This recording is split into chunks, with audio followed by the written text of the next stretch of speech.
These program brought to you by Bin Musa Travels, Dubai and Abu Dhabi. Lucky Center and Lucky Department Store, Ajuma. Al Hamour Restaurant, Al Bidia and Dibba.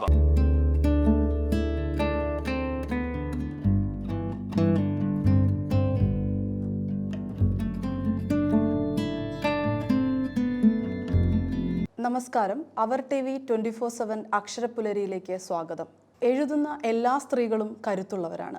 എന്നാൽ ജീവിതത്തിൻ്റെ പരുക്കൻ മുഖത്തോട് നിരന്തരം ഇടപെടുകയും അതേസമയം പുഞ്ചിരിയോടെ സർഗാത്മകതയെ ധ്യാനിക്കുകയും ചെയ്യുന്ന സ്ത്രീകൾ കരുത്തുള്ളവർ മാത്രമല്ല, മറ്റുള്ളവർക്ക് കരുത്തു പകരുന്നവർ കൂടിയാണ്. അത്തരമൊരു എഴുത്തുകാരിയാണ് ഇന്ന് അക്ഷരപ്പുലരിയിൽ അതിഥിയായി എത്തിയിരിക്കുന്നത്, ശ്രീമതി റസീന ഹൈദർ. റസീന ഹൈദർ പല്ലില്ലാത്ത ചിരികൾ എന്ന കഥാസമാഹാരത്തിൻ്റെ രചയിതാവാണ്. സമൂഹ മാധ്യമങ്ങളിലും മറ്റ് അച്ചടി മാധ്യമങ്ങളിലും എഴുതി വരുന്നു. റസീനയോട് നമുക്ക് സംസാരിക്കാം. നമസ്കാരം റസീന. റസീന 2022 പുസ്തകം പ്രകാശിപ്പിക്കുന്നത് അല്ലേ? പല്ലില്ലാത്ത ചിരികൾ എന്നാണ് പുസ്തകത്തിൻ്റെ പേര്. ആ പുസ്തകത്തെക്കുറിച്ച് കൂടുതൽ പറയൂ. എനിക്ക് എഴുത്ത് എന്ന് പറയുന്നത് ഒരു പാഷൻ തന്നെയായിരുന്നു. ഞാൻ കുഞ്ഞിതിലെ ചെറിയ ചെറിയ കവിതാ സമാഹാരങ്ങൾ, ഗദ്യം, അങ്ങനെയുള്ള സംഭവങ്ങളൊക്കെ ചെറുതായിട്ട് എഴുതുമായിരുന്നു. പക്ഷെ അങ്ങനെ തിരിച്ചറിയപ്പെടുകയൊന്നും ഉണ്ടായില്ല. കാരണം കൂടുതലും പെയിൻറ്റിങ്ങിലായിരുന്നു ആ സമയത്ത് എൻ്റെ ശ്രദ്ധ. എഴുത്തിലേക്ക് കൂടുതലായിട്ട് വരുന്നത് ഞാൻ ഹോസ്പിറ്റലിൽ ജോലി കിട്ടിയതിന് ശേഷമാണ്. നമ്മളിങ്ങനെ ഓരോ മുഖങ്ങൾ കാണുമ്പോൾ അവരുടെ പിന്നിലൊരു കഥയുണ്ടെന്ന് നമുക്ക് മനസ്സിലാവുമ്പോൾ നമ്മൾ പതുക്കെ അതിനെക്കുറിച്ച് ചിന്തിച്ച് തുടങ്ങും. ചിലരൊക്കെ നമ്മളോട് നേരിട്ട് വന്ന് സംസാരിക്കാറുണ്ട്, ചിലരോട് എനിക്ക് സംസാരിക്കേണ്ടി വന്നിട്ടുണ്ട്. അപ്പോഴൊക്കെയാണ് അവരുടെ ജീവിതത്തിലുണ്ടായിട്ടുള്ള കാര്യങ്ങളൊക്കെ നമുക്ക് അറിയാൻ പറ്റുക.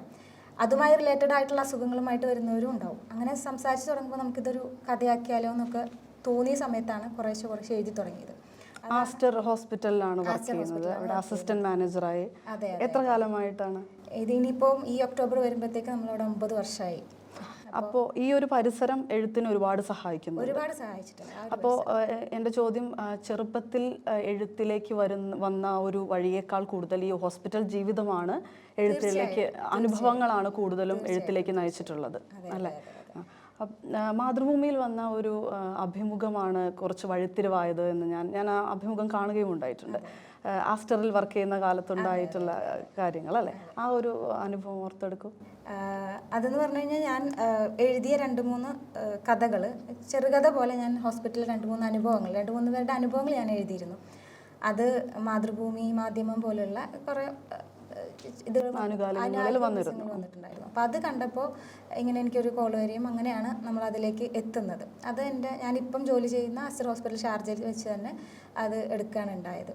അതിനുശേഷമാണ് എൻ്റെ പുസ്തകം ഉണ്ടാകുന്നത്. അതിനുശേഷമായിരിക്കണം പുസ്തകം ചെയ്യണം എന്ന ആഗ്രഹം അതിയായി വന്നത്. ഒരു പക്ഷേ അതിനു മുൻപ് വായനക്കാർ ഒരുപാടുണ്ടായിരുന്നു. അതിനു മുമ്പ് വായനക്കാരുണ്ട്. ഞാൻ ഫേസ്ബുക്കിൽ എഴുതുമ്പോൾ നമ്മൾ ഈ സോഷ്യൽ മീഡിയയിലുള്ള എഴുത്തിന് കുറച്ചും കൂടി റീച്ച് ഉണ്ട് എന്ന് എനിക്ക് തോന്നുന്നു. തീർച്ചയായിട്ടും. അപ്പം അതിലൂടെ തന്നെയാണ് പിന്നെ ആ പുസ്തകം ഉണ്ടാകുന്നത്. ആ പുസ്തകത്തിൽ അപ്പോൾ ഞാൻ വെറും ആ ഹോസ്പിറ്റൽ അനുഭവങ്ങൾ മാത്രം എഴുതി വെച്ചാൽ അതിനൊരു ഭംഗി ഉണ്ടാവില്ല എന്ന് തോന്നിയത് കൊണ്ടാണ് ഞാൻ പഴയ എൻ്റെ ചുറ്റുപാടുകൾ, എൻ്റെ കുട്ടിക്കാലം, എൻ്റെ വീട്, എൻ്റെ നാട്, അങ്ങനെയുള്ള കാര്യങ്ങളും കൂടി എൻ്റെ പുസ്തകത്തിലേക്ക് വരുന്നത്. 50 കഥകളുടെ ഒരു സമാഹാരമാണ് അല്ലേ അത്?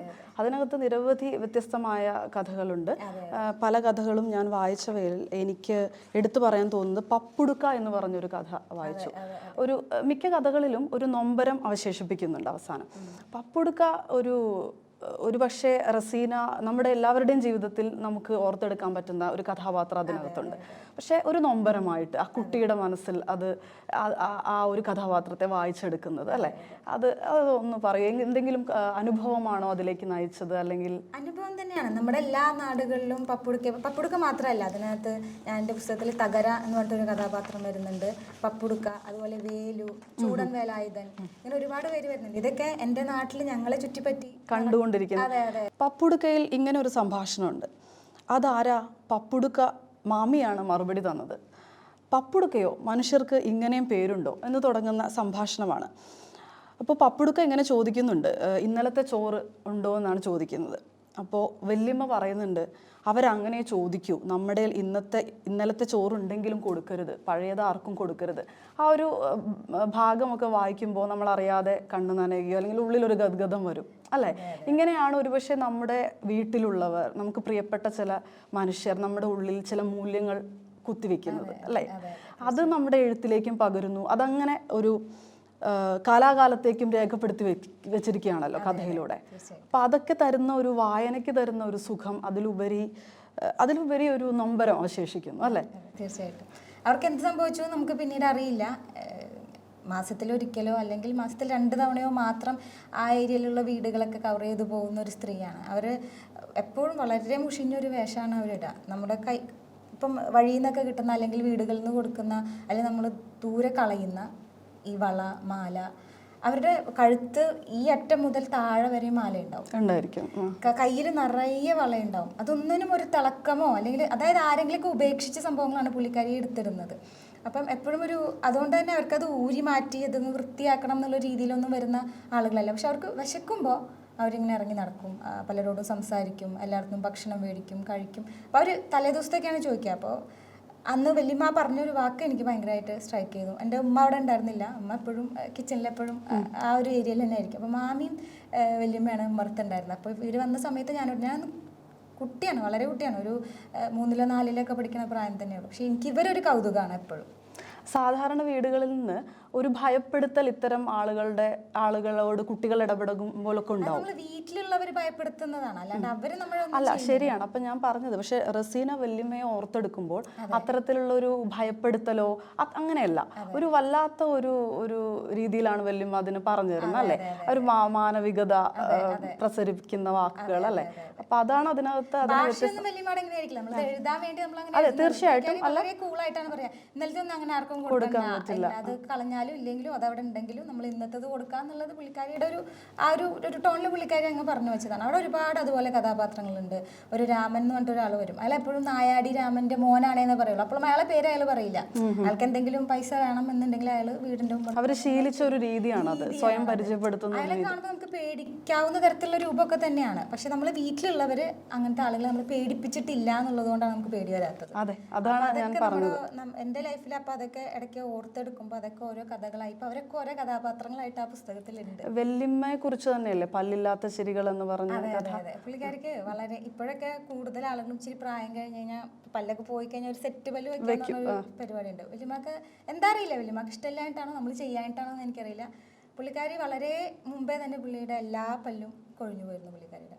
അപ്പോൾ നമ്മളൊക്കെ ഇങ്ങനെ കപ്പലണ്ടിയൊക്കെ കഴിക്കുന്ന സമയത്ത് പുള്ളിക്കാരി കഴിക്കണം എന്ന് മനസ്സിൽ ഭയങ്കര ആഗ്രഹമുണ്ട്. പുള്ളിക്കാരി നോക്കിയിരിക്കും, പക്ഷെ പുള്ളിക്കാരിക്ക് കഴിക്കാൻ പറ്റില്ല. അപ്പം ഞാൻ പോയി മറ്റേ ഒരല് പോലത്തതിൽ ഇടിച്ച് പുള്ളിക്കാരിക്ക് കൊണ്ടുവന്ന് കൊടുത്തപ്പോൾ അത് ആ തൊണ്ണുകൊണ്ട് പുള്ളിക്കാരി ഇങ്ങനെ പൊടിയാണ് അതിങ്ങനെ കഴിച്ചിട്ട് അതൊരു ചിരിയുണ്ട്, ഭയങ്കര രസമാണ് അത്. അപ്പോൾ ആ ഒരു കഥയുടെ പേരാണ് പല്ലില്ലാത്ത ചിരികൾ. തന്നെയാണ് ഞാൻ ആ പുസ്തകത്തിന്. മറ്റു കഥകൾ, ശ്രദ്ധിക്കപ്പെട്ട കഥകൾ എന്ന് പറയാൻ കുറ്റിച്ചൂടാൻ, കണ്ണാന്തളി, അഹിലാൻ എന്നൊക്കെ പറയുന്നത്. കുറ്റിച്ചൂടാൻ വായിക്കുമ്പോഴും ആ കുഞ്ഞു റസീനയുടെ മനോവ്യാപാരങ്ങൾ, അത്തരം ചിന്തകൾ എല്ലാവരെയും പോലെ ഉണ്ടായിരുന്നു അല്ലേ? എഴുത്തിന്റെ വഴിയിൽ നിരവധി അംഗീകാരങ്ങളും തേടിയെത്തിയിട്ടുണ്ട്. ദുബായ് KMCCയുടെ അംഗീകാരം ലഭിച്ചിട്ടുണ്ട്. ഇക്കഴിഞ്ഞ പാം അക്ഷരതൂലിക പുരസ്കാരം ലഭിച്ചത് റസീനയുടെ കഥയ്ക്കാണ്. ആ കഥയെക്കുറിച്ച് ഒന്ന് പറയൂ. ആ കഥ ഞാൻ വായിച്ചിട്ടുണ്ട്. ആ കഥ രൂപപ്പെടാനുണ്ടായ ഒരു പരിസരം, തീർച്ചയായിട്ടും ഒരു ഹോസ്പിറ്റൽ പരിസരം അതിനുമുണ്ട്. ഹോസ്പിറ്റൽ പരിസരം, ആ ഒരു മുറി എന്നൊക്കെ ഉള്ളൂ. അത് വിഷയം വേറെയാണ്, വളരെ തീവ്രമാണ്, പ്രസക്തമാണ്, ഒരു കാലിക പ്രസക്തമായിട്ടുള്ള ഒരു വിഷയവുമാണ്.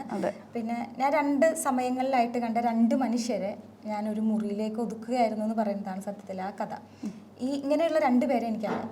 ആ കഥയിൽ ആകെ 2 മനുഷ്യരേ ഉള്ളൂ. ആ 2 മനുഷ്യരെ എനിക്ക് മുമ്പേ അറിയാം. പക്ഷെ ഒരു 3-4 വർഷത്തിന്റെ ഗ്യാപ്പിൽ ഞാൻ പരിചയപ്പെട്ട 2 മനുഷ്യരെ ഇന്നത്തെ ഒരു അവസ്ഥ വെച്ച് ഞാൻ ഒരു മുറിയിലേക്ക് ഒതുക്കുകയായിരുന്നു. അതാണ് സത്യത്തിൽ ആ കഥ. ആ കഥയെക്കുറിച്ച് എനിക്ക് അധികം പറയാൻ സാധിക്കില്ല. അത് ഞാൻ ഒരുപാട് മത്സരങ്ങൾക്ക് അയച്ചിട്ടുണ്ട്. അത് മാനിക്കണം. തൃശ്ശൂരാണല്ലോ സ്ഥലം. നാടിനെ ഓർത്തെടുക്കുന്ന രീതി, അല്ലെങ്കിൽ നമ്മൾ വളരെ ക്ലീഷയായിട്ട് പറഞ്ഞാൽ നമ്മുടെ നൊസ്റ്റാൾജിയ ഉറങ്ങുന്ന ഇടം എന്നൊക്കെ പറയാം. അത്തരം കാര്യങ്ങൾ എഴുത്തിനെ സ്വാധീനിക്കുന്നുണ്ടോ? എഴുത്തിൽ നല്ലോണം അത്തരം കാര്യങ്ങളാണ് എൻ്റെ എഴുത്തിനെ സ്വാധീനിച്ചിട്ടുള്ളത്. കാരണം ഞാൻ കൂടുതൽ എഴുതിയിട്ടുള്ളത് എൻ്റെ നാടിനെ കുറിച്ചായിരിക്കും. അതായത് എൻ്റെ ചെറുപ്പകാലം കൂടുതൽ ഞാൻ ചെലവഴിച്ചിട്ടുള്ളത് ഒന്ന് എൻ്റെ ഉമ്മയുടെ വീട്ടിൽ, പിന്നെ ഒന്ന് എൻ്റെ ഉപ്പയുടെ വീട്ടിലാണ്. ഉപ്പയുടെ വീട് ചാവക്കാടാണ്. ചാവക്കാട് ഞങ്ങളുടെ വീടും എൻ്റെ അമ്മായി, അതായത് ഉപ്പയുടെ സഹോദരിയുടെ വീടുണ്ട്, അതിൻ്റെ ഇടയിലൊരു വഴിയുണ്ട്. ആ വഴി നിറയെ എനിക്ക് ഓർമ്മകളാണ്. ആ വഴിയാണ് എൻ്റെ കഥകളിൽ കൂടുതൽ കാണാൻ പറ്റുക. പിന്നെ പൂവത്തൂർ, അതായത് എൻ്റെ ഉമ്മയുടെ വീട്, ഉമ്മയുടെ വീട് മുതൽ എൻ്റെ school cent Joseph school Mullassery അവിടം വരെയും ഒരു വഴിയുണ്ട്. ഈ 2 വഴികളിലായിട്ടാണ് എൻ്റെ ഓർമ്മകൾ ഇരിക്കുന്നത്. അത് തന്നെയാണ് എഴുത്തിലേക്ക് പ്രസരിച്ചിട്ടുള്ളത്. തീർച്ചയായിട്ടും തീർച്ചയായിട്ടും അതങ്ങനെ തന്നെ ആയിരിക്കും. പക്ഷെ ഇപ്പോൾ എനിക്കറിയാം റസീന പുതിയ എഴുത്തിൻ്റെ പദ്ധതിയിലാണ്. അപ്പോൾ എഴുത്തിനൊരു പരിണാമം ഉണ്ടാവുമല്ലോ. ഇപ്പോൾ എഴുത്തെത്തി നിൽക്കുന്നത് എവിടെയാണ്? ഇപ്പോൾ ജീവിക്കുന്ന ഇടത്തെയാണോ കൂടുതൽ രേഖപ്പെടുത്താൻ ശ്രമിക്കുന്നത്? തീർച്ചയായിട്ടും നമ്മൾ പറഞ്ഞു ഹോസ്പിറ്റലും അവിടുത്തെ അനുഭവങ്ങൾ നമുക്ക് തരുന്ന കാര്യങ്ങൾ. പക്ഷെ അതിലുപരിയായിട്ട് ഒരു ആന്തരിക പരിണാമം ഉണ്ടാവുമല്ലോ. അപ്പോൾ എവിടെയാണ് എഴുത്തെത്തി നിൽക്കുന്നത്, അല്ലെങ്കിൽ ഇപ്പോൾ എന്താണ് എഴുത്തിൽ തേടുന്നത്? ഇപ്പോൾ എൻ്റെ വീടും നാടും അല്ലെങ്കിൽ എൻ്റെ ഹോസ്പിറ്റൽ പരിസരവും ഒക്കെ അതിൽ നിന്ന് വിട്ടിരിക്കുന്നു. എൻ്റെ എഴുത്തിൽ നിന്ന് ഇപ്പം അതൊക്കെ പോയിരിക്കുന്നു. അതൊക്കെ ഞാൻ ആദ്യ കാലങ്ങളിൽ, അതായത് അതൊക്കെ കുഞ്ഞുനാൾ മുതൽ എഴുതിയിരുന്ന സംഭവങ്ങളാണ്. പുസ്തകമായത് അടുത്താണെന്നുള്ളതേ അതിലെ കാര്യമുള്ളൂ. പക്ഷേ ഇപ്പോൾ അതിൽ നിന്നൊക്കെ വിട്ട് കുറച്ചും കൂടെ വേറെ രീതിയിൽ ചിന്തിക്കാനും വേറെ രാജ്യങ്ങളിലെ മനുഷ്യരെ കുറിച്ച് ചിന്തിക്കാനൊക്കെ തുടങ്ങിയിരിക്കുന്നു തോന്നുന്നു. എൻ്റെ പല കഥകളും ഇപ്പോൾ അങ്ങനെ സഞ്ചരിക്കുന്നുണ്ട്. ഒരുപക്ഷെ സ്ത്രീകളുടെ പ്രശ്നങ്ങൾ, ഒരുപക്ഷെ മനുഷ്യരുടെ പ്രശ്നങ്ങൾ എന്ന് വേണം നമ്മൾ പൊതുവിൽ പറയാൻ. പക്ഷെ സ്ത്രീ ആയിരിക്കുമ്പോൾ നമുക്ക് ഒരിക്കലും സ്ത്രീയുടെ പ്രശ്നങ്ങൾ എന്നൊരു വേറിട്ട ചിന്ത ഇല്ലാതിരിക്കാൻ പറ്റില്ല, അല്ലേ? ആ ഒരു രീതിയിൽ സ്ത്രീകൾ നേരിടുന്ന പ്രശ്നങ്ങൾ, പൊരുതലുകൾ, അതിൽ ഏതാണ് കൂടുതൽ അഡ്രസ്സ് ചെയ്യാൻ ആഗ്രഹിക്കുന്ന ഒരു എഴുത്തുകാരി എന്നുള്ള രീതിയിൽ? അല്ലെങ്കിൽ എന്തിനാണ് കൂടുതൽ ശ്രമിക്കാറ്? ഒരു ദിനേനയുള്ള സ്ത്രീയുടെ പോരാട്ടങ്ങളാണോ, അല്ലെങ്കിൽ എന്തെങ്കിലും പ്രത്യേകമായി പറയണം, എഴുതണം എന്ന് ആഗ്രഹിക്കുന്നുണ്ടോ? ഒറ്റയ്ക്ക് ജീവിതത്തിനെ നേരിടുന്ന സ്ത്രീകളോട് എനിക്ക് വലിയ ബഹുമാനമാണ്. ഒരിടക്കാലത്ത് എനിക്കും അങ്ങനെ ചെയ്യേണ്ടി വന്നിട്ടുള്ളത് കൊണ്ടാണോ എന്ന് എനിക്കറിയില്ല. ഒറ്റയ്ക്ക് ജീവിതത്തിൽ നേരിടുന്ന കുറേ കുട്ടികളുണ്ട്. കുട്ടികളെന്ന് ഞാൻ പറയാൻ സ്ത്രീകൾ എന്ന് മാത്രമല്ല, നമ്മളിപ്പം ഹോസ്പിറ്റലായതുകൊണ്ടാവും എനിക്ക് പലതരത്തിലുള്ള പെൺകുട്ടികൾ മുതൽ സ്ത്രീകൾ വരെ ആയിട്ടുള്ളവരായിട്ട് ഇടപഴകേണ്ടി വന്നിട്ടുണ്ട്. അപ്പോൾ അവരൊക്കെ പല രീതിയിൽ ഇവിടെ എത്തിപ്പെട്ടവരാണ്, പല പ്രായത്തിലുള്ള സ്ത്രീകൾ. അപ്പം അവർ എത്തിപ്പെടാനുണ്ടായ സാഹചര്യം, എത്തിപ്പെട്ടതിന് ശേഷമുള്ളവരുടെ സാഹചര്യം, ഇനി അങ്ങോട്ടുള്ള അവരുടെ ഒരു ജീവിതം, ഇങ്ങനെ 3 തലങ്ങളിലായിട്ട് നമുക്ക് ആ പെൺകുട്ടികളെ കാണാൻ സാധിക്കും. അവരെ ഇവിടെ എത്തിപ്പെടുന്നത് പല പല ആവശ്യങ്ങൾക്ക് വേണ്ടിയിട്ടാണ്. അപ്പം അവരതിനായിട്ട് ഇറങ്ങിത്തിരിക്കേണ്ടി വരുന്ന അവരുടെ ഒരു ധൈര്യമുണ്ട്, അന്നേരത്തെ ഒരു ധൈര്യമുണ്ട്. അത് കഴിഞ്ഞിട്ട് പിന്നെ അതിൽ നിന്ന് അവർക്ക് പുറത്തെടുക്കാൻ പറ്റുന്നില്ല.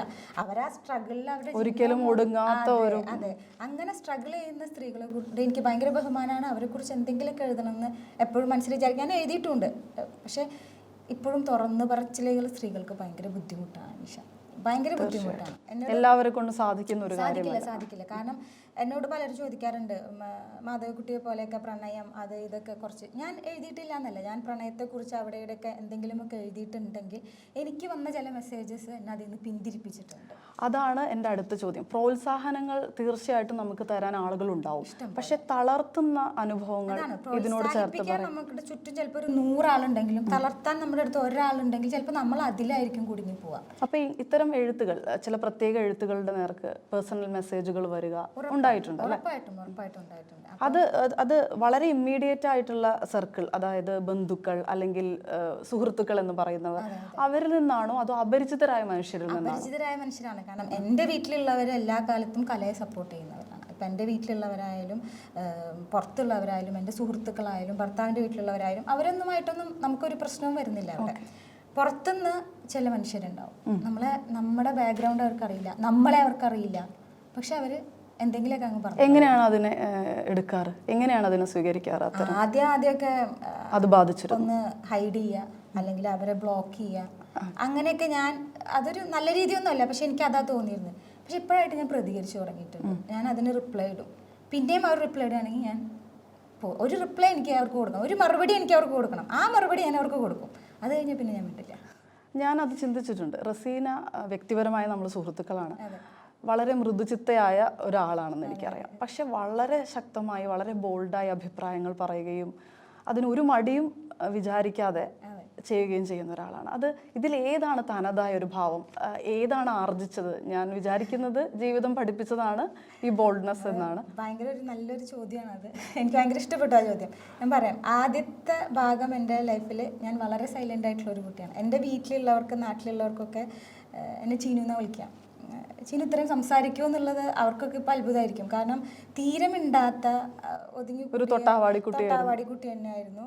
എൻ്റെ കസിൻസൊക്കെ എപ്പോഴും പറയും, കളിക്കാനൊക്കെ വിളിച്ചാൽ വായ നമുക്ക് വാതിൻ്റെ മുക്കിലിരുന്ന് ഉറക്കം തൂങ്ങാമെന്ന് പറയും. അങ്ങനെ പറഞ്ഞിട്ടുണ്ടെന്നാണ് അവർ പറയുന്നത് എൻ്റെ കുട്ടിക്കാലത്ത്. അപ്പം അത്രയും സൈലൻ്റ് ആയിരുന്ന ഒരാൾ ഉറപ്പായിട്ടും ജീവിതത്തിൻ്റെ നല്ലതല്ലാത്ത കുറേ ഫേസ് എല്ലാ മനുഷ്യർക്കും ഉണ്ടാവും. അത് കടന്നു വന്നതിന് ശേഷം എനിക്ക് തോന്നി എനിക്ക് കുറേ സംസാരിക്കാനുണ്ട്, എനിക്ക് കുറേ പറയാനുണ്ട്. അതിന് ശേഷം സംസാരിച്ചു തുടങ്ങിയതാണ്. ഇപ്പോൾ ചിലപ്പോൾ എല്ലാവരും ഒരു 2 മിനിറ്റ് ഒന്നും മിണ്ടാതിരിക്കാമോ എന്ന് പറയുന്ന അവസ്ഥയിലേക്ക് ഞാൻ സംസാരിച്ചു തുടങ്ങി എന്നുള്ളതാണ്. കുടുംബം തരുന്ന സപ്പോർട്ട് വളരെ വലുതാണെന്ന് പറഞ്ഞു എഴുത്തിന്. അതിനെക്കുറിച്ച്, കുടുംബത്തെക്കുറിച്ച് എങ്ങനെയാണ് എഴുത്തുകൾ പരസ്പരം ഡിസ്കസ് ചെയ്യാറുണ്ടോ കുടുംബത്തിലെ അംഗങ്ങളുമായി? എങ്ങനെയാണ്? ആദ്യമൊക്കെ ഡിസ്കസ് ചെയ്തിരുന്നു. പിന്നെ ഞാൻ എൻ്റെ ആ ഒരു സ്റ്റേജ് ഈ പറഞ്ഞ പോലെ വിട്ടു. വീട്ടിൽ നിന്നും നാട്ടിൽ നിന്നൊക്കെ വിട്ട് കഴിഞ്ഞിട്ടുള്ള എൻ്റെ എഴുത്തുകളിലേക്ക് പിന്നെ ഞാൻ ഒറ്റയ്ക്ക് തന്നെയാണ്. ഞാൻ ആരെയും അകത്തേക്ക് കടത്താതെ തന്നെയാണ് ഇപ്പോൾ. ആദ്യമൊക്കെ ഉമ്മ, ഹസ്ബൻഡ് അല്ലെങ്കിൽ ആങ്ങള അങ്ങനെയുള്ള ആ ഒരു സർക്കിൾ ഉണ്ടല്ലോ, നമ്മുടെ ആ ഒരു സർക്കിൾ, അല്ലെങ്കിൽ കൂട്ടുകാർ, എഴുതുന്ന കൂട്ടുകാരും ഉണ്ട്. അപ്പോൾ അവരൊക്കെ ആയിട്ട് ഡിസ്കസ് ചെയ്യുന്ന പരിപാടിയൊക്കെ ഉണ്ടായിരുന്നു. ഇപ്പോൾ അത് കംപ്ലീറ്റ് സ്റ്റോപ്പ് ചെയ്തിട്ട് ഞാൻ എന്നിലേക്കും എൻ്റെ ആ ഒരു കഥയിലേക്കും മാത്രം. ഒരു പക്ഷെ കൂടുതൽ സമയമെടുത്ത് നമ്മൾ അതിനെ എഴുത്തിനെ ധ്യാനിക്കുന്നു. തുടക്കത്തിലെല്ലാം നമ്മൾ എഴുതുന്നു എന്ന് പറയുമ്പോൾ നമുക്ക് ഇഷ്ടമുള്ളത് എഴുതുന്നു. അത് കാണിക്കാൻ കുറച്ച് ധൈര്യവും കൂടുതലായിരിക്കും എന്നാണ് എനിക്ക് തോന്നുന്നത്. തീർച്ചയായിട്ടും. പക്ഷെ ഇപ്പം അത്ര ധൈര്യം വരുന്നില്ല. അപ്പോൾ എന്തോ എനിക്ക് ആ എഴുതിയതിന് ഇനിയിപ്പോൾ ആർക്കും കാണിക്കേണ്ട, അത് അങ്ങനെ പോട്ടെ. അതിലെന്തെങ്കിലും പ്രശ്നങ്ങൾ എനിക്കായിട്ട് തോന്നുമ്പോൾ ഞാനത് സ്റ്റോപ്പ് ചെയ്യാം എന്നുള്ള പോലെ എനിക്ക് തോന്നിയിട്ടുള്ളൂ. അല്ലാതെ ഇപ്പം അങ്ങനെ എഡിറ്റിംഗ് എന്ന് പറയുന്ന ഒരു കാര്യം കൂടുതലായിരിക്കും. അതെ അതെ അതെ. ഇപ്പൊ ഞാൻ തന്നെ എഡിറ്റ് ചെയ്യുന്നുണ്ട് അതിനെ. ഇപ്പൊ ഞാൻ തന്നെ എഴുതിയത് ഞാൻ ചിലപ്പോൾ സമയമെടുത്ത് വായിച്ച് അത് വെട്ടി പിന്നെ വീണ്ടും എഴുതി ആ ഒരു സ്റ്റേജിലാണ് ഇപ്പോൾ ഉള്ളത്. കുടുംബം എല്ലാവരും സപ്പോർട്ട് ചെയ്യും. ഭർത്താവാണെങ്കിലും ഉമ്മ, സഹോദരൻ, മകൻ, കൂട്ടുകാര്, വീട്ടുകാര്, നാട്ടുകാർ എല്ലാവരും ആ ഒരു കാര്യത്തിൽ സപ്പോർട്ട് ആണ്. ആ ഒരു കാര്യത്തിൽ അനുഗ്രഹീതയാണ്. തീർച്ചയായിട്ടും തീർച്ചയായിട്ടും. കലയുടെ ഒരു പാരമ്പര്യം റസീനയിലുണ്ട്, എഴുത്തിലുപരിയായിട്ട്. ഉപ്പൂപ്പ ഒരു പാട്ടുകാരനായിരുന്നു, ഉമ്മയും പാടും, എനിക്കറിയാം. അപ്പോൾ കൂടുതൽ അതിനെക്കുറിച്ച് പറയുമോ? ഉപ്പൂപ്പയുടെ ഓർമ്മകൾ എങ്ങനെയാണ് ഉപ്പൂപ്പ എഴുത്തിനെ സ്വാധീനിച്ചിട്ടുള്ളത്? വാപ്പച്ച ഒരു പാട്ടുകാരൻ, KG സത്താർ എന്ന് പറയും. പുള്ളിക്കാരൻ പാട്ടുകാരൻ മാത്രമല്ല, പുള്ളിയുടെ പല പാട്ടുകളും പുള്ളി തന്നെയാണ് എഴുതിയിട്ടുള്ളത്, പുള്ളി തന്നെയാണ് സംഗീതം നൽകിയിട്ടുള്ളത്, പുള്ളി തന്നെയാണ് പാടിയിട്ടുള്ളത്. അപ്പോൾ ആ ഒരു പാട്ടിൻ്റെ വശം എല്ലാവർക്കും എഴുത്ത് അവിടെയുണ്ട്. അതെ അതെ. KG സത്താർ എന്ന് പറഞ്ഞ ആ വലിയ മനുഷ്യൻ്റെ പാട്ടിൻ്റെ മുഖമാണ് എല്ലാവർക്കും അറിയാം. പക്ഷെ വളരെ മനോഹരമായിട്ട് എഴുതുകയും വരയ്ക്കുകയും ചെയ്യുന്ന ഒരാളായിരുന്നു. ഞാൻ എപ്പോഴും വിചാരിക്കും എനിക്ക് എന്തെങ്കിലുമൊക്കെ, വാപ്പച്ചാട് അത്രയൊന്നും നമ്മൾ എത്തില്ല, അതൊന്നും സാധ്യമായിട്ടുള്ള കാര്യമേ അല്ല. സോഷ്യൽ മീഡിയ ഒന്നും ഇല്ലാത്തൊരു കാലത്ത് 600-ലധികം ഗാനങ്ങളുടെ ഭാഗമായിട്ടുള്ളൊരു മനുഷ്യനാണ്. അപ്പോൾ ആ രീതിയിലേക്കൊന്നും നമ്മൾ പോവില്ല. നേരത്തെ വല്യമ്മയുടെ കാര്യം പറഞ്ഞ പോലെ വാപ്പച്ചാനെ കുറിച്ച് നമ്മളെപ്പോൾ ആലോചിക്കുമ്പോഴും അപ്പുറത്ത് ഉമ്മച്ച എന്ന് പറഞ്ഞൊരാളും കൂടിയും വരും. ഉമ്മച്ചാനെ കുറിച്ചും അതിനകത്തൊരു കഥയുണ്ട്. അപ്പോൾ പുള്ളിക്കാരിയും വാപ്പച്ചയും കൂടിയിട്ടുള്ള ആ ഒരു ഓർമ്മകളാണ് കൂടുതലുണ്ടാവുക. കാരണം ഞാൻ അവിടെയായിരുന്നു കുറേ കാലം ഉണ്ടായിരുന്നത്.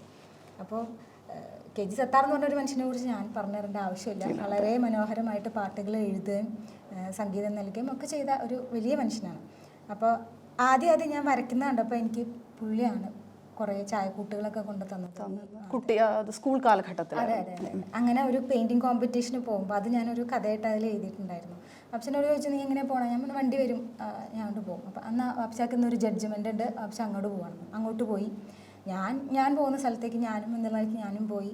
അപ്പം ചിത്രം വരച്ചുകൊണ്ടിരിക്കുമ്പോൾ എൻ്റെ മനസ്സിലുണ്ട് എനിക്കിത് കിട്ടില്ല എന്ന്. കാരണം എന്താണെന്ന് വെച്ച് കഴിഞ്ഞാൽ അതിനൊരു ഏജ് കാറ്റഗറി അന്ന് വെച്ചിട്ടില്ല. അപ്പം 10 വയസ്സായ എൻ്റെ കൂടെ 18 വയസ്സായവർ വരെ ഉണ്ട്, മത്സരിക്കുന്നുണ്ട്. എനിക്ക് എൻ്റെ മനസ്സിലുള്ളത് എന്തോ അത് വരയ്ക്കുന്നു, ഞാൻ തിരിച്ചു പോരുന്നു. സിസ്റ്ററോട് പറഞ്ഞു സിസ്റ്റർ നമുക്ക് പോവാം. അപ്പോൾ എല്ലാവരുടെയും കഴിഞ്ഞിട്ടല്ലേ പോകാൻ പറ്റുള്ളൂ, കുട്ടി ഇരിക്കൂ. അങ്ങനെ ഇരിക്കുന്നു. അനൗൺസ് ചെയ്യുമ്പോൾ എൻ്റെ പേരാണ് പറയുന്നത്, ഒന്നാം സ്ഥാനം കിട്ടി എന്നുള്ളത്. ഭയങ്കര സന്തോഷം തോന്നി. 42ഓളം സ്കൂളുകൾ പങ്കെടുത്ത ഒരു ഇതായിരുന്നു അത്. അതിനേക്കാളേറെ സന്തോഷം തോന്നിയത് ഒന്നാം സ്ഥാനം കിട്ടിയ റസീനയ്ക്ക് സമ്മാനം നൽകുന്നത് KG സത്താർ അവറുകളാണ്. അപ്പോഴാണ് എനിക്കറിയുന്നത് ഞങ്ങൾ രണ്ടും ഒരു വീട്ടിൽ നിന്ന് ഈ ഒരേ പ്രോഗ്രാമിന് വേണ്ടിയാണ് ഇറങ്ങിയത്. പക്ഷേ അന്ന് അവിടെ പോയത് മാപ്പിളപ്പാട്ടിന്റെ ജഡ്ജിങ്ങിനാണ്, ഞാൻ പോയത് ചിത്രരചന മത്സരത്തിനാണ്. പക്ഷെ അദ്ദേഹത്തെയാണ് അവർ വിളിക്കുന്നത് സമ്മാനം നൽകാനായിട്ട് അവർ തീരുമാനിച്ചു. എന്നെ കണ്ടപ്പോൾ ഒന്നും മിണ്ടിയില്ല. പുള്ളി ഇങ്ങനെ സമ്മാനം തരുന്നു, തലയിൽ ഇങ്ങനെ കൈവയ്ക്കുന്നു. പുള്ളി വന്ന് ഭയങ്കര അമൂല്യമായ അനുഭവം. ഉറപ്പായിട്ടും ഭയങ്കരമായിട്ട് പുള്ളിയും അത് ഭയങ്കര ഇമോഷണലായിട്ട് എടുത്തിട്ടുണ്ടെന്ന് എനിക്ക് മനസ്സിലായിട്ടുണ്ട്. ഞാനും അത്ര തന്നെ ഇമോഷണലായിട്ടുള്ള ഒരു സംഭവമായിരുന്നു അത്. ഏത് ക്ലാസ്സിലായിരുന്നു? അല്ലെങ്കിൽ ഞാനന്ന് 4ാം ക്ലാസ്സിൽ പഠിക്കുമ്പോൾ. റസീനയിലെ എഴുത്തുകാരിയെ ഉപ്പൂപ്പ കണ്ടിട്ടുണ്ടോ? ഇല്ല, അതിനുള്ളൊരു സമയം ഉണ്ടായിട്ടില്ല എന്നുള്ളതാണ്. 2015 ഞാനിവിടെ വന്ന സമയത്താണ് വാപ്പച്ച മരണപ്പെട്ടു പോകുന്നത്. അപ്പം അതിന് ശേഷമാണ് എൻ്റെ പുസ്തകം ഉണ്ടാകുന്നത്, കഥകൾ വരുന്നത് എല്ലാം. ഉണ്ടായിരുന്നെങ്കിൽ ഒരുപാട് സന്തോഷിക്കുമായിരുന്നു എന്ന് തോന്നുന്നു. ഈ കഥകൾക്കപ്പുറം ഓർമ്മക്കുറിപ്പുകളായിരിക്കണം കഥകളായി പരിണമിച്ചത്. കഥയ്ക്കപ്പുറം നോവൽ രചന അങ്ങനെ ഏതെങ്കിലും സാഹിത്യത്തിന്റെ മറ്റു മേഖലകളിലേക്ക് ചിന്തയുണ്ടോ? ഞാനിപ്പം എഴുതിക്കൊണ്ടിരിക്കുന്നത് ഒരു നോവലാണ്. ഇത്തവണ അത് പബ്ലിഷ് ചെയ്യണമെന്ന് ആഗ്രഹിക്കുന്നു. അതിൻ്റെ ഒരു പകുതി പണികൾ കഴിഞ്ഞിരിക്കുന്നു. എല്ലാവിധ ആശംസകളും അതിന് നേരുന്നു. മറ്റൊരു ചോദ്യം, നമ്മൾ ഒറ്റപ്പെട്ടു പോകുന്ന ചിലയിടങ്ങളിൽ നമുക്ക് ഒരു മാലാഖയെ പോലെ അല്ലെങ്കിൽ ചേർത്ത് പിടിക്കാൻ ചില മനുഷ്യർ കടന്നു വരും. അത്തരം അനുഭവങ്ങൾ എല്ലാവർക്കും ഉണ്ടാവും. കവി ശിവപ്രസാദിനെ റസീന അത്തരത്തിൽ ഒരുപക്ഷെ അദ്ദേഹം പ്രത്യേകമായി ഓർത്തെടുക്കുന്നുണ്ടാവുമോ എന്നറിയില്ല, ഒരുപക്ഷെ ഉണ്ടായിരിക്കില്ല. ആ തരത്തിൽ ഓർത്തത് എഴുതിയത് ഞാൻ വായിച്ചിട്ടുണ്ട്. ആ ഒരു അനുഭവം എനിക്ക് പറഞ്ഞു കേൾക്കണമെന്ന് ആഗ്രഹമുണ്ട്. എന്തിനാണെന്ന് വെച്ചാൽ പരസ്പരം മനുഷ്യരെങ്ങനെ ഈ പറഞ്ഞ രീതിയിൽ തനിച്ചാവുമ്പോഴും ഒന്ന് വേവലാതിപ്പെടുമ്പോഴും ചേർത്ത് പിടിക്കപ്പെടുന്നു എന്ന് പരസ്പരം ഓർമ്മിക്കാൻ വേണ്ടിയിട്ട് അതൊന്ന് പറയും. എൻ്റെ പുസ്തകം 2022 പബ്ലിഷ് ചെയ്യുമ്പോൾ ഷാർജ ഇൻ്റർനാഷണൽ ബുക്ക് ഫെയറിൽ പബ്ലിഷ് ചെയ്യും. അതായത് നമ്മളത് പ്രസാദം ചെയ്യുന്ന അതൊക്കെ കഴിഞ്ഞിട്ട് നമ്മളതിന് പ്രകാശനം ചെയ്യുന്ന സമയത്ത് ആരും ഉണ്ടായില്ല. എൻ്റെ വീട്ടുകാർ, എൻ്റെ കുടുംബം, അങ്ങനെ കുറച്ച് തുടക്കക്കാരിയാണല്ലോ, ആരുമില്ല. അപ്പോൾ ഞാൻ ഒരു അതിൻ്റെ മുമ്പ് എൻ്റെ പുസ്തകത്തിൻ്റെ പ്രകാശനത്തിന് തൊട്ട് മുമ്പ് മറ്റൊരു പുസ്തകം പ്രകാശനം ചെയ്തു. അവിടെ അറിയാമല്ലോ, ബാക്ക് ടു ബാക്ക് നിരന്തരമായി ഒരു അരമണിക്കൂർ സമയമാണ്. അതെ. അതിനവിടെ പുറത്തിറങ്ങിയപ്പം ആ ഹോളങ്ങ് കാലിയായി. പിന്നെ ഞാനാണ് ചെന്നിരിക്കുന്നത്, ഞാനും എൻ്റെ കുടുംബവും ഇരുന്നതോടുകൂടി പിന്നെ അവിടെ ഒന്നുമില്ല. പിന്നെ നോക്കുമ്പോൾ ഒരു മനുഷ്യനില്ല. അപ്പോൾ ഞാനോർത്തു, ഇനി ചിലപ്പോൾ ഞാനൊരു പുസ്തകം ഇറക്കുമ്പോൾ നിങ്ങൾ ഉൾപ്പെടെ പലരും എനിക്കറിയുന്ന ഒരുപാട് ആളുകളായിരിക്കും, പക്ഷേ അന്ന് ഒരു മനുഷ്യനില്ല. അങ്ങനെ ഞാൻ ഇങ്ങനെ നോക്കുമ്പോൾ എനിക്ക് ചെയർ മാത്രമേ കാണുന്നുള്ളൂ, ഒന്നുമില്ല. എൻ്റെ 2-3 കൂട്ടുകാരെത്താന്ന് പറഞ്ഞവർക്കും വളരെ വൈകിയാണ് അവരും എത്തിയത്. ഷാർജ പുസ്തകോത്സവം പുതിയതായിരുന്നു, മുൻപ് അതിന് എല്ലാ കൊല്ലവും പോകാറുള്ള ഒരു സ്ഥലമാണ്. പക്ഷെ എൻ്റെതായിട്ടൊരു പുസ്തകം ഇറങ്ങുമ്പോൾ ഉള്ള ഒരു തീർച്ചയായിട്ടും ആ ഒരു ആശങ്ക വേറെയാണ്. അങ്ങനെ ആരുമില്ല. അപ്പോൾ ഒരു മനുഷ്യൻ, ഒരു സഞ്ചിയൊക്കെ തൂക്കിയ ഒരു മനുഷ്യൻ എണീറ്റു, പകുതി നടന്നു, ചുറ്റിലും നോക്കി ആരും കാണുന്നില്ല. പുള്ളി തിരിച്ചു വന്ന് അവിടെ ഇരുന്നു. ആ മനുഷ്യനാണ് ശിവേട്ടൻ. ഒരു കാലത്ത് ഞാൻ ശിവേട്ടനെ മറക്കില്ല എന്ന് പറഞ്ഞിട്ടാണ് ഞാനത് എഴുതിയത്. കാരണം പുള്ളി ഫ്രണ്ടിൽ തന്നെ ആദ്യം തന്നെ വന്നിരുന്നു, എൻ്റെ വീട്ടിലുള്ളവർ പറയുന്നതെല്ലാം കേട്ടു, ഞാൻ സംസാരിക്കുന്നത് കേട്ട് ഇടയ്ക്ക് ഞാനൊന്ന് തപ്പുന്നുണ്ട്. ആ സമയത്ത് പുള്ളി കണ്ണോട് ഇങ്ങനെ കാണിക്കുന്നത്, എന്നെ ആ മനുഷ്യനെ അറിയേയില്ല. അതാണ് അവിടെ ശ്രദ്ധിക്കേണ്ടുന്ന കാര്യം. അന്ന് ആ മനുഷ്യനെ അറിയേയില്ല. ഞാൻ എന്നിട്ട് ഇറങ്ങി ചെന്ന് അദ്ദേഹത്തോട് നന്ദി പറഞ്ഞു. പിന്നീട് നമ്മുടെ കൂട്ടങ്ങളിലൊക്കെ വന്നതിന് ശേഷം ഞാൻ ആളായിട്ട് കൂടുതൽ അടുത്തപ്പോഴാണ് ഞാൻ ആ പക്ഷെ ആ ഒരു ഓർമ്മ നമ്മുടെ മനസ്സിൽ അങ്ങനെ കിടക്കും അല്ലേ? ഉറപ്പായിട്ടും. എനിക്ക് അങ്ങനെ കുഞ്ഞു കുഞ്ഞു കാര്യങ്ങൾ മതി. അങ്ങനെ കുഞ്ഞു കുഞ്ഞു കാര്യങ്ങളിൽ സന്തോഷിക്കാനും അതിനെ ഇങ്ങനെ ചേർത്ത് പിടിക്കാനും കഴിയുന്നവരാണ് എഴുത്തുകാരും ക്രിയാത്മകത ഉള്ളിലുള്ളവർ. അങ്ങനെ ചേർത്ത് പിടിക്കാൻ കഴിയുന്ന ഒരു കവി ആയതുകൊണ്ടാണ് അദ്ദേഹത്തിന് അത് സാധിച്ചത്. അതാണ് നമ്മൾക്ക് കിട്ടുന്ന ഒരു ഭാഗ്യം. എന്നെ അറിയ പോലും ഇല്ലാത്തൊരു മനുഷ്യനാണ് അദ്ദേഹം. ഞാൻ പതറുമ്പോഴൊക്കെ അദ്ദേഹം കണ്ണുകൊണ്ട് ഇങ്ങനെ കാണിക്കുന്നുണ്ട്. അത് കഴിഞ്ഞിട്ട് എന്നെ പരിചയപ്പെടാൻ പോലും നിൽക്കുന്നില്ല. അത് കഴിഞ്ഞ് പുള്ളി തിരിച്ചു പോയി. ഞാനാണ് പിടിച്ചു നിർത്തി പോയി നന്ദിയൊക്കെ പറഞ്ഞു. നിങ്ങൾ അവിടെ ഇരുന്നതിൽ അതെനിക്കൊരു കോൺഫിഡൻസ് തന്നു എന്ന് പറഞ്ഞു. ഇപ്പം ഇനി അങ്ങനെ ഒരു സംഭവം ഉണ്ടാകുമ്പോൾ എനിക്ക് ശിവേട്ടനെ അവിടെ വീണ്ടും വേണം എന്ന് തന്നെയാണ് ആഗ്രഹം. അതുപോലെ മറ്റ് എഴുത്തുകാരായ സുഹൃത്തുക്കളിൽ പലരും ഈ പറഞ്ഞ സപ്പോർട്ട് തന്നിട്ടുണ്ടാവാം. പ്രവീൺ പാലക്കലിനെ കുറിച്ച് പറഞ്ഞു, ആ പുസ്തകം പുറത്തിറങ്ങാൻ കുറിച്ച് പറയുമ്പോൾ പറയുന്നത് എൻ്റെ സഹോദരനെ കുറിച്ചാണ്. അവർ രണ്ടുപേരും ഒരുമിച്ച് ജോലിയായിരുന്നു. അപ്പോൾ അവൻ ആണ് എൻ്റെ അടുത്ത്, എൻ്റെ സഹോദരനാണ് എൻ്റെ അടുത്ത് പറയുന്നത്, താത്ത ഇങ്ങനെ ഒരു ചാൻസ് ഉണ്ട്, നമുക്ക് താത്തയുടെ കഥകളൊക്കെ നന്നായി വരും, നമുക്കതൊരു പുസ്തകമാക്കിക്കൂടെ, ഞാൻ ഒരാളുടെ നമ്പർ തരാം എന്ന് പറഞ്ഞിട്ട് അങ്ങനെയാണ് പ്രവീൺ ഭായിലേക്ക് പോകുന്നത്. പ്രവീൺ ഭായിലേക്ക് പോയതിന് ശേഷമാണ് എനിക്ക് എല്ലാവരും ഉണ്ടാവുന്നത്, നീ ഉൾപ്പെടെ എല്ലാവരും ഉണ്ടാവും. അതെ. ഇവിടുത്തെ പ്രവാസത്തിലെ സാഹിത്യ കൂട്ടായ്മകൾ, സാംസ്കാരിക സംഘടനകളൊക്കെ എത്രത്തോളമാണ് എഴുത്തുകാരെ വളർത്താൻ സഹായിക്കുന്നത്? അതിലുപരി എഴുത്തിനെ എന്നതിലുപരി നമ്മുടെയൊക്കെ ജീവിതത്തെ കുറച്ചുകൂടി മനോഹരമാക്കാൻ ഇത്തരം വേദികൾ, ഇത്തരം കൂട്ടായ്മകൾ സഹായിക്കുന്നില്ലേ? അതിനെ കുറിച്ച് പറയണമെന്ന് കരുതുന്നു. ഉണ്ട്. നമ്മളിപ്പോൾ അനിഷയ്ക്ക് അറിയാം, അക്ഷരക്കൂട്ടം, അങ്ങനെ 2-3 ഗ്രൂപ്പുകളുണ്ട്. 2-3 ഞാനിപ്പോൾ ഒരു 10-15 ഇങ്ങനെയുള്ള എഴുത്തുകൂട്ടങ്ങളുടെ ഭാഗമാണ്. അപ്പോൾ അവർ ഓരോ ചെറിയ ചെറിയ ചർച്ചകൾക്ക് വിളിക്കുമ്പോൾ നമുക്കറിയാത്ത കുറേ കാര്യങ്ങൾ നമ്മൾ അപ്പോഴാണ് അറിയുന്നത്. നമ്മളിൽ അടഞ്ഞു കിടന്നിരുന്ന കുറേ സംഭവങ്ങൾ അത് പുറത്തേക്ക് കൊണ്ടുവരാനും സഹായിക്കുന്നുണ്ട്. ഈ സമാന മനസ്കരായ സമാനമായ താല്പര്യങ്ങളുള്ള, എന്നെ സംബന്ധിച്ചിടത്തോളം ഇവരൊക്കെ വളരെ ഉയരത്തിൽ നിൽക്കുന്നവരാണ്. അപ്പൊ അവരിൽ നിന്നൊക്കെ നമുക്ക് കുറെ കേൾക്കാൻ പഠിക്കാനുണ്ട്. അപ്പൊ അങ്ങനെ കിട്ടുന്ന എല്ലാം ജോലിയുടെ ഇടയിൽ എനിക്ക് ഒഴിവുണ്ടാക്കി ഞാൻ പോയി അറ്റൻഡ് ചെയ്യാറുണ്ട്. അതിലെനിക്ക് റസീന ഇത്തരം വാട്സപ്പ് കൂട്ടായ്മകളിലും ഒക്കെ സജീവമായിട്ട് അത് ഇടപെടാറുണ്ട് എന്ന് തോന്നാറുണ്ട്. പലപ്പോഴും നമ്മുടെ ജീവിതത്തിന്റെ ദുർഘടം പിടിച്ച ഒരു അവസ്ഥ അവസ്ഥയിലൊക്കെ എനിക്ക് വ്യക്തിപരമായിട്ടൊക്കെ പലപ്പോഴും സാധിക്കാറില്ല. ശ്രമിക്കാറുണ്ട് മാക്സിമം. പക്ഷെ റസീന അതിനകത്ത് കുറച്ചുകൂടെ ഒരു പ്രത്യേകമായ എഫേർട്ട് എടുക്കുകയും അതിൽ സന്തോഷം കണ്ടെത്തുകയും ചെയ്യുന്നതായിട്ട് മനസ്സിലാവാറുണ്ട്. അതിനെനിക്ക് ഞാൻ ജോലി ചെയ്യുന്ന സ്ഥലത്ത് നിന്നുള്ള സപ്പോർട്ടും കൂടി ഉണ്ട്. അപ്പോൾ ഇന്ന് തന്നെ ഈ പരിപാടിക്ക് ഞാൻ ഇങ്ങനെ വരണം എന്ന് പറയുമ്പോൾ ഇല്ല പറ്റില്ല, 10 മണിക്ക് ഒരു മീറ്റിംഗ് ഉണ്ട്, അറ്റൻഡ് ചെയ്യണം എന്ന് അവർ പറയായിരുന്നെങ്കിൽ എത്താൻ പറ്റില്ല. പക്ഷെ അതിലുപരി എൻ്റെ മാനേജേഴ്സ് ആണെങ്കിലും കൂടെ ഉള്ളവരാണെങ്കിലും നീ അത് അറ്റൻഡ് ചെയ്തിട്ട് വരൂ എന്ന് പറയാൻ അവരെപ്പോഴും കാണിക്കുന്ന ഒരു മര്യാദയുണ്ട്. അതുപോലെ എൻ്റെ പുസ്തകത്തിൽ അവതാരിക അതെ ഡോക്ടർ ആസാദ് മൂപ്പരാണ് എഴുതിയത്. അപ്പോൾ അദ്ദേഹത്തിലേക്കൊക്കെ എത്തിപ്പെടാൻ എനിക്ക് സാധിച്ചത് ഇങ്ങനെയുള്ള കുറേ സംഭവങ്ങൾ കൂടെയാണെന്നുള്ളത് കൂടി എനിക്ക് സന്തോഷമാണ്. അവരൊക്കെ റസീനയിലെ എഴുത്തുകാരിയെ വളരെയധികം അംഗീകരിക്കുന്നുണ്ട്. എനിക്ക് സപ്പോർട്ട് കിട്ടാത്ത പ്രശ്നങ്ങളൊന്നുമില്ല. എൻ്റെ ഉമ്മയാണെങ്കിലും ഉമ്മ ചെറുപ്പം മുതലേ എൻ്റെ ഗ്രേറ്റ് സപ്പോർട്ടറാണ്. പുള്ളിക്കാരി എന്തുണ്ടെങ്കിലും ഇപ്പം എന്നെ ആണെങ്കിലും എൻ്റെ സഹോദരനെ ആണെങ്കിലും അവനും നന്നായി പാട്ട് പാടും. ഉമ്മയുടെ ഒരു ഉന്ത് അല്ലെങ്കിൽ ഒരു തള്ളില്ലാതെ നമ്മളൊന്നും പുറത്തേക്ക് വരില്ല. ആ ഒരു ഉന്തും തള്ളും എപ്പോഴും എല്ലാ കാലത്തും ഉണ്ടായിട്ടുണ്ട്. അതിപ്പോഴും തുടർന്ന് പോകുന്നു. അപ്പോൾ അതൊരു ഭയങ്കര സന്തോഷമാണ്. അപ്പം അതിൽ നമ്മളിപ്പോഴും ആ ഒരു വഴിയിൽ അതുകൊണ്ടാണ് നടക്കാൻ പറ്റുന്നത്. ആസ്റ്ററിലാണല്ലോ ജോലി ചെയ്യുന്നത്. ഒരുപക്ഷെ അത്തരം ഒരു ജോലിയാണോ റസീനയിൽ ഒരു എഴുത്തുകാരിയോടൊപ്പം ഒരു സാമൂഹ്യ പ്രതിബദ്ധതയുള്ള ഒരു വ്യക്തിയെ രൂപപ്പെടുത്തിയത്? അത്തരം ഒരുപാട് ഇടപെടലുകൾ നടത്തുന്നുണ്ടെന്നാണ് ഞാൻ മനസ്സിലാക്കുന്നത്, അല്ലേ? അതിനെക്കുറിച്ച് എഴുത്തുകാരിയെ രൂപപ്പെടുത്തിയത് ചിലപ്പോൾ ആസ്റ്റർ ആയിരിക്കില്ല. അത് ചിലപ്പോൾ എൻ്റെ വീട്ടിലെപ്പോഴും ഒരു കല എന്ന് പറഞ്ഞൊരു സംഭവം ഉള്ളതുകൊണ്ട് അതിൽ ആരുടെങ്കിലൊക്കെ എന്തെങ്കിലുമൊക്കെ, പ്രത്യേകിച്ച് എൻ്റെ വാപ്പച്ചാടെ കഴിവുകളിൽ എന്തെങ്കിലുമൊക്കെ നമുക്ക് കിട്ടിപ്പോയതാവാം. പക്ഷേ സാമൂഹ്യ പ്രതിബദ്ധതയുള്ള ഒരു സാമൂഹ്യ ജീവിയാക്കിയിട്ട് എന്നെ മാറ്റിയിട്ടുള്ളത് ആസ്റ്ററാണ്. അത് ഉറപ്പാണ്. കാരണം പ്രത്യേകിച്ച് ആ കോവിഡ് കാലഘട്ടങ്ങളിലൊക്കെ എന്താണെന്ന് ഡോക്ടർമാർക്കും അറിയില്ല, നമുക്കും അറിയില്ല, വരുന്നവർക്കും അറിയാത്തൊരു സമയമുണ്ട്. ഇപ്പം ഒരു പനി വന്നു, നമ്മൾ ആശുപത്രിയിൽ പോകുന്നു, ഡോക്ടറെ കാണിക്കുന്നു, ഡോക്ടർക്ക് മനസ്സിലാവുന്നു ഇത് പനിയാണെന്ന് മരുന്ന് തരുന്നത് അവിടെ അവസാനിക്കുന്നു. അന്ന് ആ ഒരു പാൻഡമിക് എന്ന് പറയുന്നത് ഇതെങ്ങനെയാണ് വ്യാപിക്കാൻ പോകുന്നത്, ഇതെങ്ങനെയാണ് ആളുകളെ ബുദ്ധിമുട്ടിക്കാൻ പോകുന്നത് എന്നൊന്നും അവർക്കറിയാൻ പറ്റുന്നില്ല. അവർക്കും അറിയാൻ പറ്റുന്നില്ല ഇതിന് ഏത് തരത്തിലാണ് നമ്മൾ ചികിത്സ കൊടുക്കേണ്ടതെന്ന്. അങ്ങനെയൊക്കെ സ്തബ്ധിച്ച് നിന്ന് പോയ കുറേ കാലങ്ങളുണ്ടായിട്ടുണ്ട് നമ്മളെല്ലാവരും. ആ കാലങ്ങളൊക്കെയാണ് നമ്മുടെ കണ്ണ് തുറപ്പിച്ചത്. ഇത് ഞാൻ വെറുതെ ഇവിടെ വന്ന് ഇങ്ങനെ ജോലിക്ക് പോകുന്ന ഒരു സ്ഥലമല്ല, എനിക്ക് കുറേ കാര്യങ്ങൾ മനുഷ്യർക്ക് ചെയ്തു കൊടുക്കാനുണ്ട് എന്ന് എന്നെ പഠിപ്പിച്ചത് ഒരിടമാണ്. തീർച്ചയായിട്ടും നമ്മുടെ തൊഴിലിടവും നമ്മുടെ ക്രിയാത്മകതയും തമ്മിൽ പരസ്പരം പൂരിപ്പിക്കപ്പെടുന്ന ഒരു. അതെ തീർച്ചയായിട്ടും. ഞാൻ കൂടുതൽ സമയം ചെലവഴിക്കുന്നത് സത്യം പറഞ്ഞ ഹോസ്പിറ്റലിലാണ്. അതിൻ്റെ ബാക്കി സമയങ്ങളിൽ എൻ്റെ ഓഫ് ഡേയ്സിൽ മാത്രമാണ് നമ്മൾ വീട്ടിലുണ്ടാവുന്നത്. അല്ലാത്ത സമയങ്ങളിലും നമുക്കതിൽ നിന്ന് വിട്ട് നിൽക്കാൻ പറ്റില്ല. ഹോസ്പിറ്റൽ ജോലിക്ക് അങ്ങനെ ഒരു പ്രത്യേകതയുണ്ട്. നമ്മൾ വീട്ടിൽ പോയാലും നമുക്ക് കോൾ വരുന്നു, നമ്മളതിന് മറുപടി കൊടുക്കുന്നു എന്നുള്ള ആ ഒരു, അത് നമ്മൾ ആരെയൊക്കെ സഹായിക്കാൻ വേണ്ടിയിട്ടാണല്ലോ. പക്ഷെ അതേസമയം വളരെ യാന്ത്രികമായിട്ട് തൊഴിൽ ചെയ്യുകയും അതേ വഴിയിൽ അതിനെ വളരെ യാന്ത്രികമായിട്ട് എടുക്കുകയും ചെയ്യുന്ന മനുഷ്യരുണ്ട്. പക്ഷെ എനിക്ക് തോന്നുന്നത് ഒരു എഴുത്തുകാരി എന്ന നിലയിലുള്ള മനസ്സിന് രൂപപ്പെട്ടു വരുന്ന ഒരു നന്മയുണ്ട്, സ്വാഭാവികമായിട്ടുണ്ടാവും.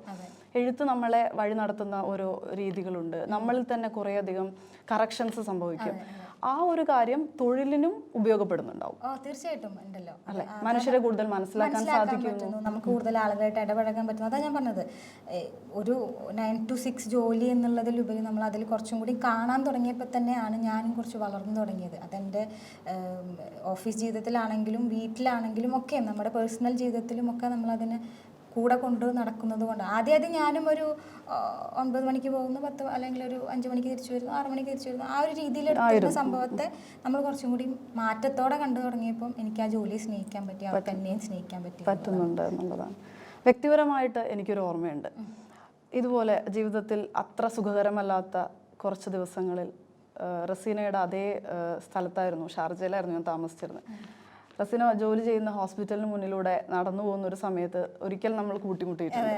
അപ്പോൾ ഒരു ചേർത്ത് പിടിക്കൽ, ഒരു ആലിംഗനം, അതിനകത്ത് അനുഭവപ്പെടുന്ന ഒരു ഒരു ഒരു സ്വാസ്ഥ്യമുണ്ട്, അല്ലേ? അതുപോലെ ഒരു വാക്കുകൊണ്ട്, ഒരു വരി കൊണ്ട്, സ്നേഹം കൊണ്ട് ഒക്കെ മനുഷ്യരെ ചേർത്ത് പിടിക്കുന്ന ആളുകൾ ഉണ്ടായിരിക്കേണ്ടത് ആവശ്യമാണ്, അല്ലേ? അത്തരം ആളുകളെ നമ്മൾ പരിചയപ്പെടുത്തേണ്ടതുണ്ട്. ഒരുപാട് സന്തോഷം അക്ഷരപുലരിയിൽ വന്നതിന്. Thank you so much.